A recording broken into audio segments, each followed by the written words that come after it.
Boa noite a todos. Eu fui incumbida de trabalhar no livro Constelação Familiar, de Joana de Ângeles, psicografado por Divaldo, e é uma série de 30 temas sobre a família. Então, nós vamos começar falando um pouquinho do prefácio do livro, feito por Joana, que nos diz que a família é a base fundamental sobre a qual se ergue o imenso edifício da sociedade. Ao começar o livro, nesse prefácio, Joana nos fala das dificuldades que a família vem enfrentando. Como nos dias de hoje, muitas coisas falam contra a família, na dissolução da família.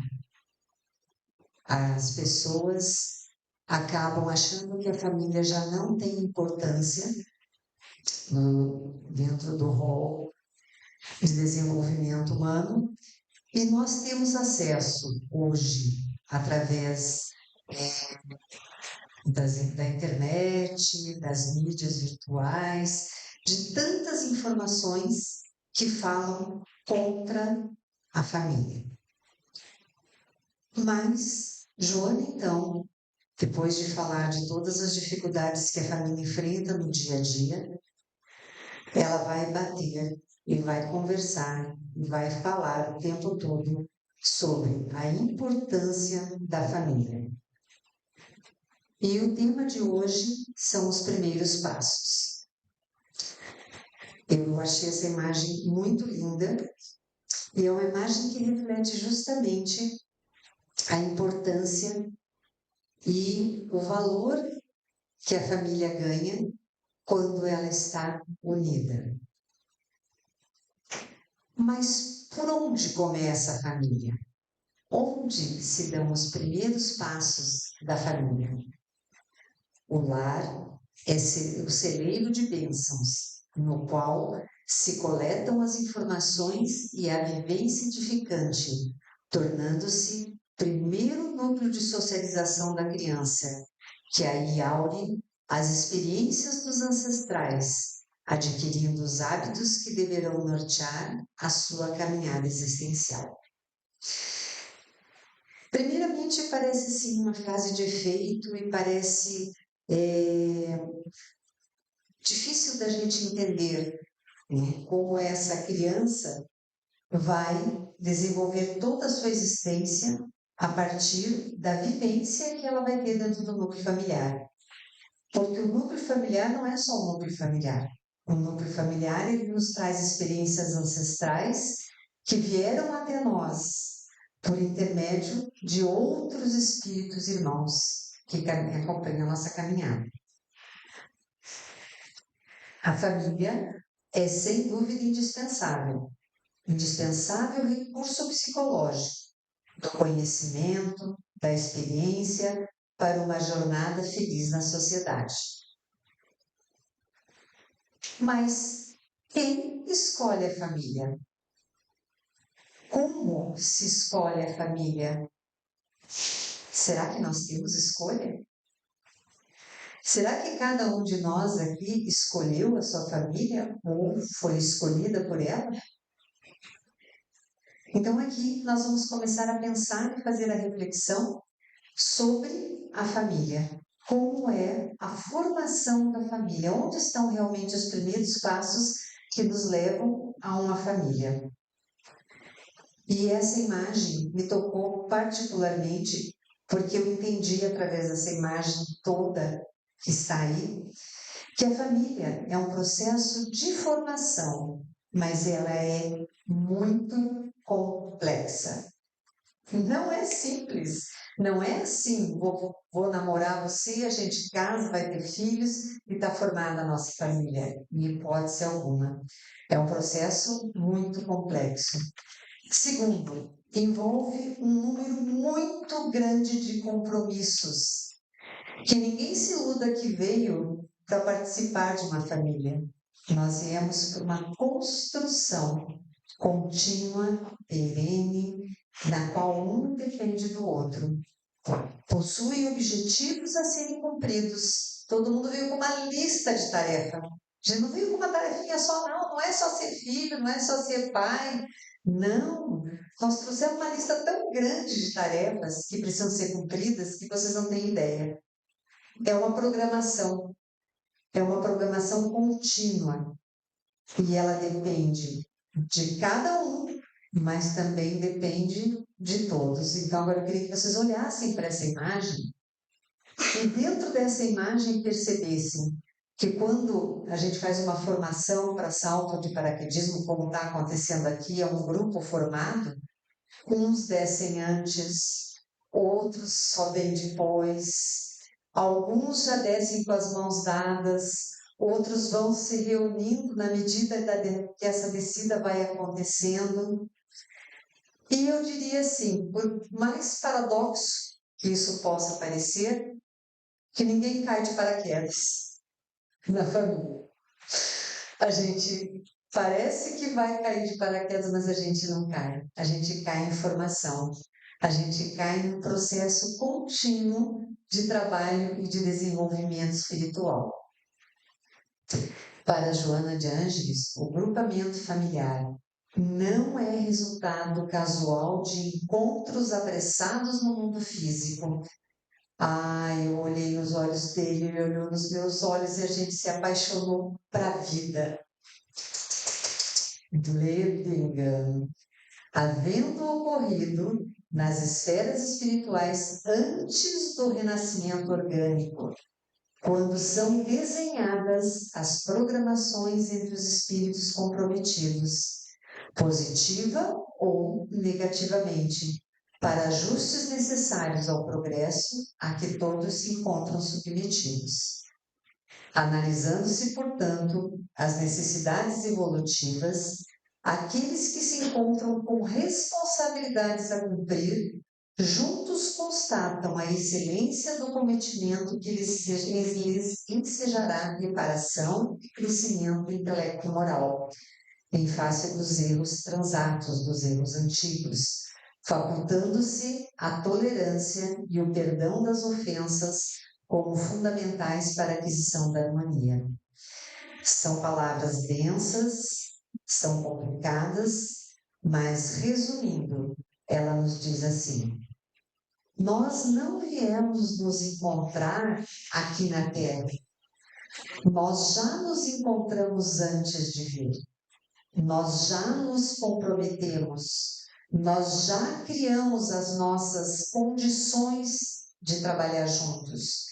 Nós já prometemos que a gente assumiria esse compromisso.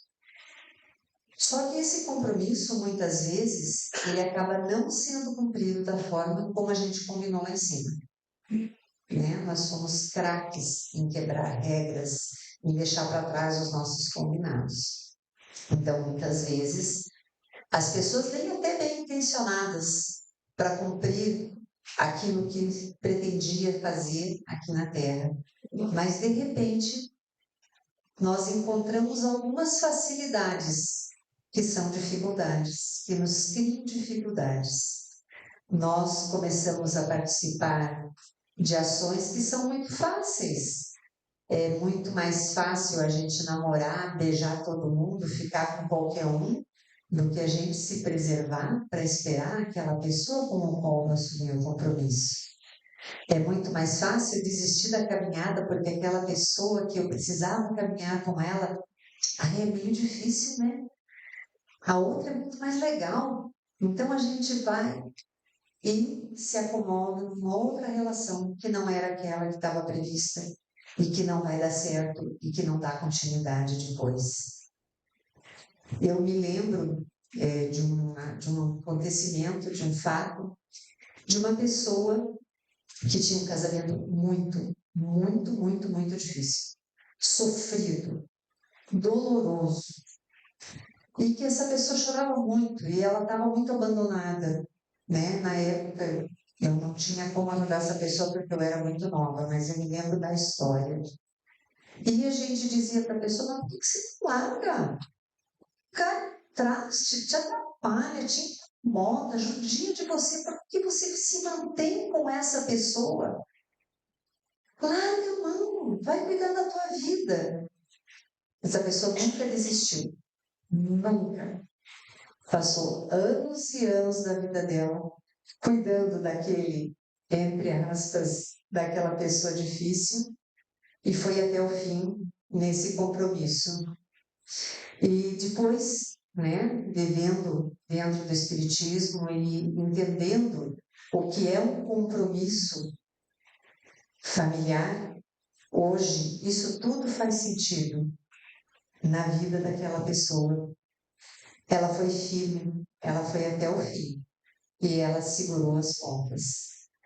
E segurando as pontas, mantendo-se firme, os seus filhos tiveram a oportunidade de ter as suas famílias muito melhores que a família que ela precisou manter e cujos filhos hoje são muito melhores ainda dentro das suas famílias.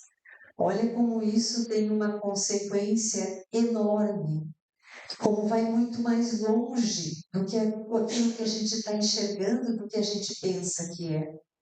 Então, é uma profundidade muito grande. O grupamento familiar, esse processo é um comprometimento que às vezes não é fácil, ou eu diria que a maioria das vezes não é fácil, porque ninguém tem a família perfeita, ninguém tem felicidade o tempo todo, 24 horas por dia, o ano inteiro. Nós temos, sim, muitos momentos felizes. E muitas vezes a gente tem a bênção de ter junto com a gente no processo familiar, no desenvolvimento desse processo, pessoas amadas, pessoas queridas. Às vezes, não tanto. Às vezes, pessoas difíceis, pessoas que atrapalham as nossas vidas. Mas esse foi o programa que nós fizemos lá em cima antes de vir. Foi aquele compromisso que nós assumimos e que o qual, né, aqui está escrito, a gente percebe daí a excelência do cometimento que ensejará reparação, crescimento, intelecto, moral.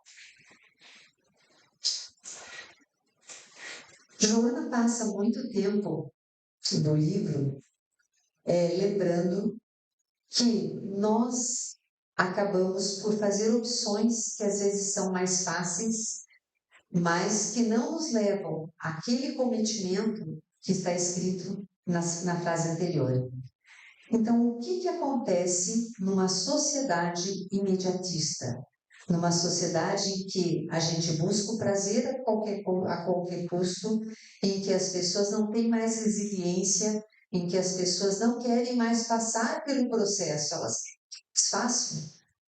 Em razão das falsas necessidades, então os espíritos acabam se desviando dos caminhos traçados. Combinamos, selamos compromissos, nos comprometemos com um monte de gente, descemos com uma lista de tarefa enorme e chega aqui e fala assim: acho que não, hein? Acho que eu não vou fazer nada disso, não.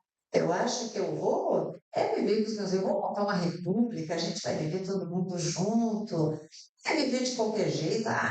Para que tudo isso? Para que a gente se comprometer? Para que a gente ter tanto trabalho?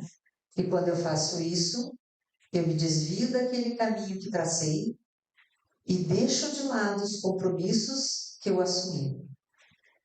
Só que não vai dar certo, vai dar ruim. Vai. Porque se eu não encontrar o meu caminho traçado da forma como a gente combinou, ele vai chegar até mim por outros desvios, às vezes muito mais dolorosos e muito mais difíceis. A maioria dos jovens, das pessoas que não tiverem uma boa formação familiar, vão buscar a satisfação dos impulsos. É tão mais fácil, né? Usar drogas, viver na balada, não ter compromisso com o trabalho, não ter compromisso com família, não ter filhos. Mais fácil não ter filho, para que ter filho? Filho é uma coisa que incomoda, gente. Tem que levantar de noite, tem que dar mamar, tem que trocar fralda, tem que dar comida, tem que sofrer porque criança irrita, porque criança briga. Ter família. Ah, igual meu irmão, que só me enchia a paciência. Não quero, quero. Então, muitas vezes, o impulso primário, aquele que nos leva, que resolve os nossos problemas no primeiro momento, são melhores. O excesso de liberdade moral faculta experiências irresponsáveis. Ah, que se dane, tem pílula do dia seguinte. Ah, que? Não preocupar, não. Isso aí é coisa. Isso é coisa que botaram na cabeça da gente, que a gente tem que se preocupar. Que sexo seguro. Que é isso? Né? Que a gente pode ficar com qualquer um. A uma hora a gente acha a pessoa certa. Vamos testando. Vamos experimentar. Melhor experimentar antes do que experimentar depois, porque a gente não tem chance de saber se o que é bom e o que não é. As liberdades morais, elas acabam facultando, né? Que as pessoas façam escolhas, às vezes não tão boas e não tão claras. E como não preciso me preocupar com as consequências, porque a gente se vira com isso, muitas vezes a gente vai ter consequências muito graves. Vocês imaginem os espíritos que vêm como consequência de relacionamentos rápidos, relacionamentos que não são importantes e que muitas vezes vão acabar finalizando em aborto. Então a pessoa não quer assumir a responsabilidade porque foi inconsequente, mas eu não vou assumir sozinho, não. Então, as pessoas fazem a opção pelo aborto. E, ainda por cima, nós vamos ter muitas uniões e muitas separações cada vez mais perturbadoras. Eu vou falar aqui de uma coisa que é, né, notícia. Quantas vezes a gente pega um noticiário e vê a separação de pessoas famosas e a guerra que isso se torna? Aquela mídia exaltando fatos e contando e trazendo histórias. E aí a gente fala assim, meu Deus, para que isso? Para que esse momento em que as pessoas têm que estar expondo os seus sentimentos, as suas dores, as suas dificuldades? Será que eles não pensam na família dessas pessoas? Nos filhos dessas pessoas? Mas não, né? A nossa mídia explora esse tipo de sentimento, esse tipo de vulgaridade. Então, nós vivemos numa sociedade em que tudo é descartável. Você não precisa manter nada. Tudo a gente pode jogar fora, inclusive as afeições humanas. E aí, quando as pessoas tomam conhecimento do que elas realmente precisam, quando elas vão passando pela vida e percebendo as coisas que perderam, aí é muito tempo, já passou. Né? Nós temos um tempo de vida, e esse tempo de vida é para isso. Agora, pensem comigo, durante a nossa vida, o tempo pode correr rápido ou devagar. Em que momento esse tempo corre rápido?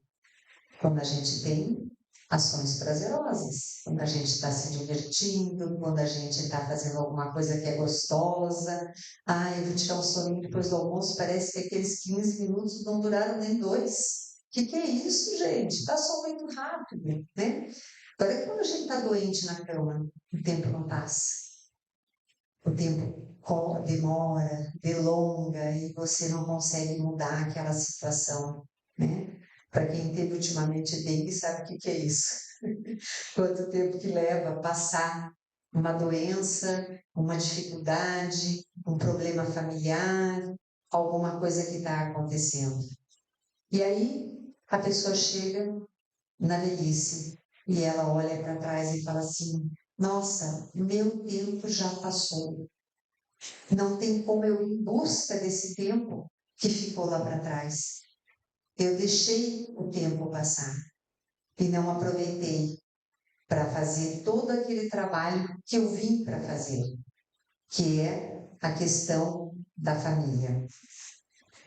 E aí Joana nos fala que o namoro é o primeiro passo no caminho a percorrer afetivamente quando há respeito moral recíproco.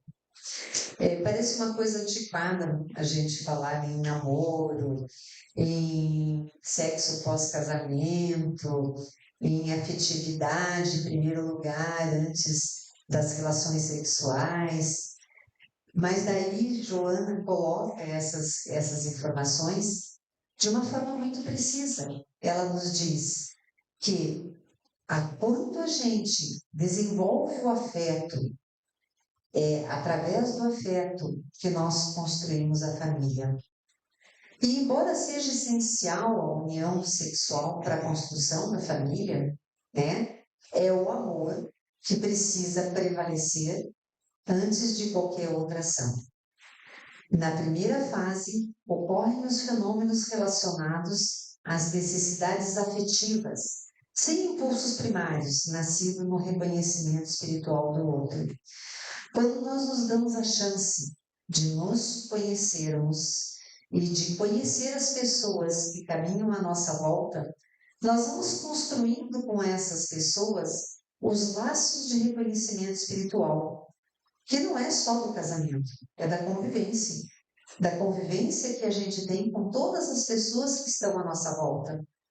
E o reconhecimento desses laços espirituais, lentamente eles vão planificando as aspirações que nós temos com relação à família. E vamos trabalhando na execução harmônica que propicia bem-estar, alegria, com a presença física do outro. Não é a necessidade sexual, mas a necessidade da presença física do outro, de dividir com o outro, de conviver com o outro, de ter uma pessoa ao nosso lado. A coisa mais maravilhosa que existe na face da Terra é a gente ter o outro. E se vocês pegarem qualquer família inicial, o amor mais arraigado, mais puro que tem é o da criança com a sua família. É o abraço que o filho dá no pai, na mãe. É o momento em que vocês se juntam e esse carinho, esse amor é transferido de um para o outro. Então, ele supera impulsos primários. É o reconhecimento espiritual do outro. E aí, Joana nos diz assim: familiares difíceis e gentis procedem da programação anteriormente traçada.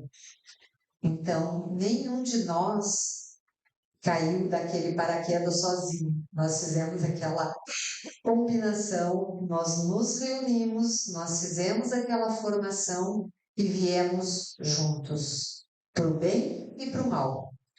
Aqueles que nós precisamos retribuir alguma coisa, que nós precisamos cuidar por algum motivo, vieram conosco.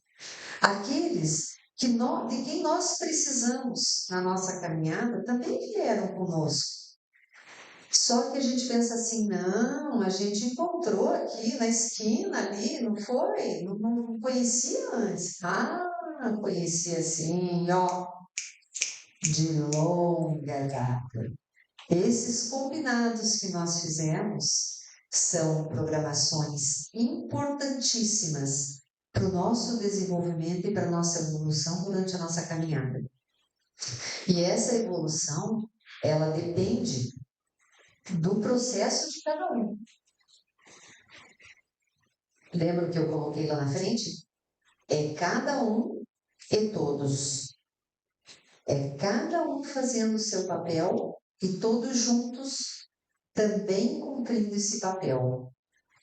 E quando nós formos nos deparar com os problemas que a família evidentemente traz, que dentro das famílias sempre encontraremos, se não for na família próxima, é na família logo complementar, ou naqueles que vêm agregar a nossa família, porque a gente pensa que eles vêm agregar a família, mas eles já fazem parte, faz tempo, não vieram de paraquedas, não saltaram sozinhos de paraquedas, não saltaram na nossa formação. Eles estavam lá, junto com a gente, só esperando o momento de entrar na formação.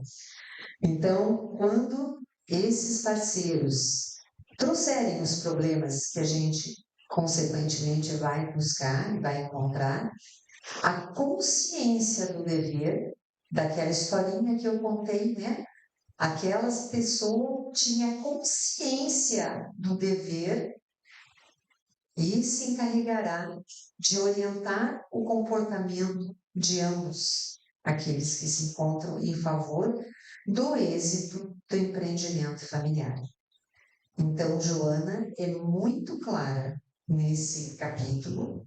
Ela nos diz: quando problemas se apresentarem entre os parceiros, a consciência do dever se encarregará de bem orientar o comportamento de ambos em favor do êxito do empreendimento familiar. Então, que Deus abençoe aquela senhorinha que não desistiu, porque quando ela não desistiu, ela abriu a oportunidade para cada filho formar a sua família e manter a sua família. E para cada família manter uma nova família e construir uma nova família. Esse é o processo da constelação familiar. É a construção das famílias a cada momento e a cada passo que nós damos, sempre juntos. Não há nada que possa atrapalhar a família que não seja a nossa recusa de manter o nosso compromisso e o nosso programa que foi feito antes do nosso processo reencarnatório. Então, assim, Joana nos presenteia, na verdade, se alguém quiser dar continuidade a esse aprendizado, né? É um livro que não é muito grosso e ele tem 30 propostas de Joana para a constelação familiar. Então, vale a pena. Gostaria que quem puder, peça, a gente consegue aqui no centro, a gente tem os livros aí para estar entregando, mas isso é um aprendizado que cada um tem que percorrer no seu processo reencarnatório e nós não somos nada sem os outros. Nós somos tudo junto com a família. Muito obrigada.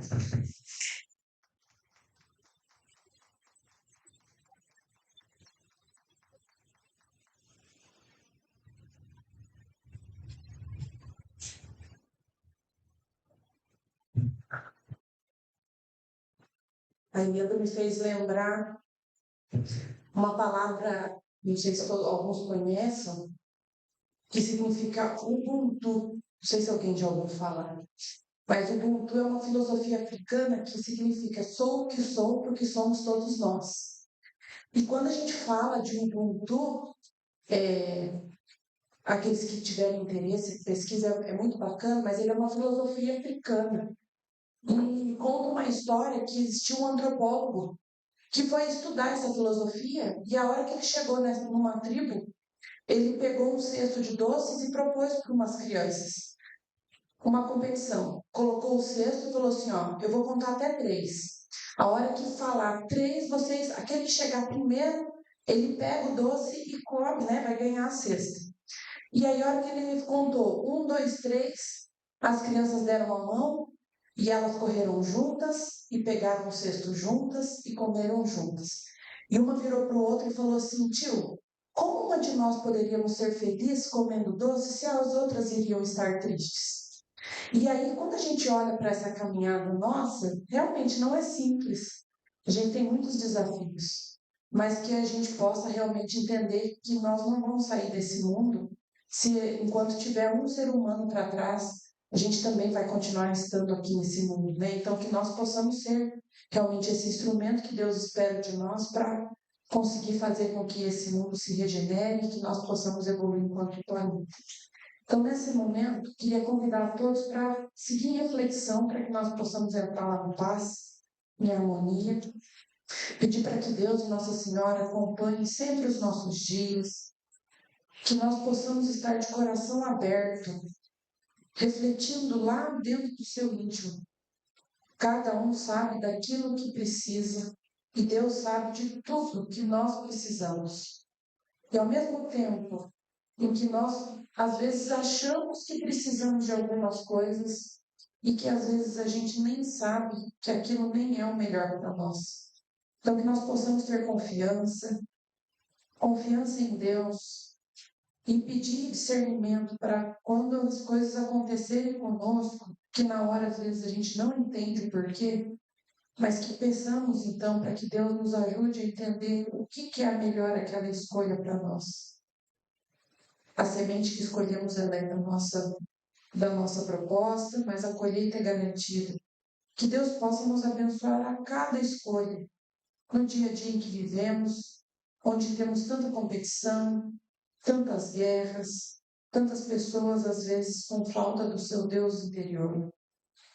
Que nós possamos, Senhor, olhar para Ti e nunca esquecer que é o Teu colo que nós precisamos. De mais nada somos necessários. Somente de Ti, somente do Teu lado, conseguiremos evoluir, melhorar e seguir a nossa jornada da melhor maneira possível. Senhor, abençoa todos aqueles que estão aqui, a todos aqueles que ficaram em nossos lares, a todos aqueles que passam pelas nossas vidas, que o Senhor possa olhar para cada um daqueles que estão necessitando tanto do Teu amor, que estão necessitando do Teu carinho e que não perceberam ainda que é só eles te chamarem que o Senhor vai estar ali. Nós, muitas vezes, abandonamos o nosso Pai, mas Ele não abandona nunca. E com esse momento, que nós possamos entrar na sala do passe, sedentos da Tua bênção, Senhor, com o nosso jarro do amor límpido, que nós possamos entender que nós precisamos também do nosso sim, para que o nosso jarro de água que o Senhor irá nos derramar possa transbordar. Com isso, pensamos então na oração que Deus nos ensinou a fazer dentro da sua magnitude. Pai nosso, que estais no céu, santificado seja o teu nome, Senhor. Venha a nós o vosso reino, seja feita a tua vontade, assim na terra como no céu. O pão nosso de cada dia dai-nos hoje. Perdoa, Senhor, as nossas ofensas, à medida em que formos perdoando aqueles que nos têm ofendido. Não nos deixes cair em tentação e livra-nos de todo e qualquer mal, porque teu é o reino, o poder e a glória para todos sempre. Assim seja.